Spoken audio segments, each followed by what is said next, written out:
ഈ കഴിഞ്ഞ ദിവസം എനിക്കുണ്ടായിട്ടുള്ള ഏറ്റവും മോശകരമായിട്ടുള്ള, ഏറ്റവും അപമാനകരമായിട്ടുള്ള ഒരു കാര്യം നിങ്ങളുമായിട്ട് പങ്കുവെക്കുകയാണ്. കഴിഞ്ഞ ഏതാനും ദിവസങ്ങളിൽ ഞാൻ യാത്രയിലായിരുന്നു. ഒമാനിലെ വിവിധ പരിപാടികൾ കഴിഞ്ഞ് ഖത്തറിൽ എത്തിയപ്പോൾ ഉണ്ടായിട്ടുള്ള ഒരു അനുഭവം ആദ്യമായിട്ടാണ് പൊതുസമൂഹത്തിന് മുൻപിൽ പങ്കുവെക്കുന്നത്. കുറച്ച് ദിവസമായിട്ട് ആരോഗ്യപരമായിട്ടുള്ള ചില കാരണങ്ങൾ കാരണം അത് മീഡിയകളോടോ ജനങ്ങളോടോ തുറന്നു പറയാൻ എനിക്ക് സാധിച്ചിട്ടില്ല.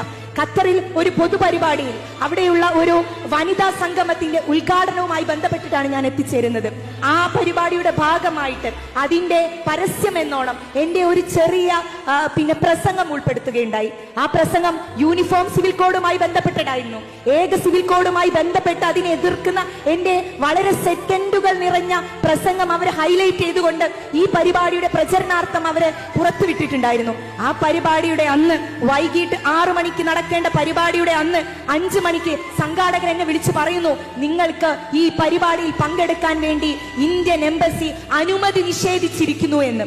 ഞാൻ ചോദിച്ചു, കാരണം എന്താണ്? വ്യക്തമായിട്ട് നിങ്ങൾ പറയണം. ഇന്ത്യൻ എംബസിയുടെ കീഴിലുള്ള ICC ഹാളിൽ വെച്ച് നടക്കുന്ന പരിപാടിയിൽ ഗവൺമെന്റിന് വിരുദ്ധമായി, ഗവൺമെന്റിന്റെ പോളിസിക്ക് വിരുദ്ധമായി അവിടെ നടക്കുന്ന പരിപാടിയിൽ ഫാത്തിമ തഹലിയ സംസാരിക്കരുത്.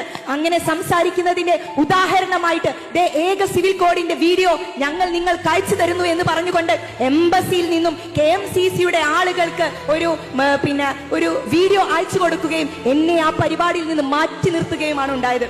ഇവിടെ ICCയുടെ ഹാളിൽ നടക്കുന്ന പരിപാടി ആയതുകൊണ്ട് അതിൽ നിന്ന് മാറി നിൽക്കുക എന്നല്ലാതെ മറ്റൊരു വഴി എന്റെ മുൻപിൽ ഉണ്ടായിട്ടില്ല.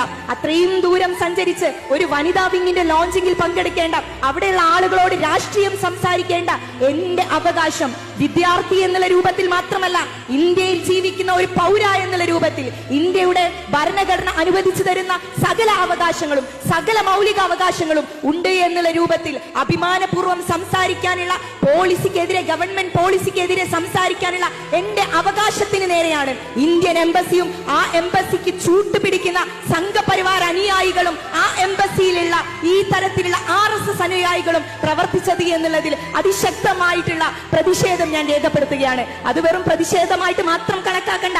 ഇവിടെ നമ്മൾ നിലച്ചു എന്ന് നിങ്ങൾ കണക്കാക്കണ്ട. എന്റെ വായും എന്റെ ചുണ്ടും തുന്നിക്കെട്ടാനാണ് നിങ്ങൾ ആരെങ്കിലും ഉദ്ദേശിക്കുന്നത് എങ്കിൽ അവരോട് പറയാനുള്ള മറുപടി അവിടെ നിങ്ങൾക്ക് തെറ്റി എന്നുള്ളതാണ്. അങ്ങനെ മിണ്ടാതിരിക്കുന്ന രാഷ്ട്രീയമല്ല ഞങ്ങൾ പഠിച്ചിട്ടുള്ളത്.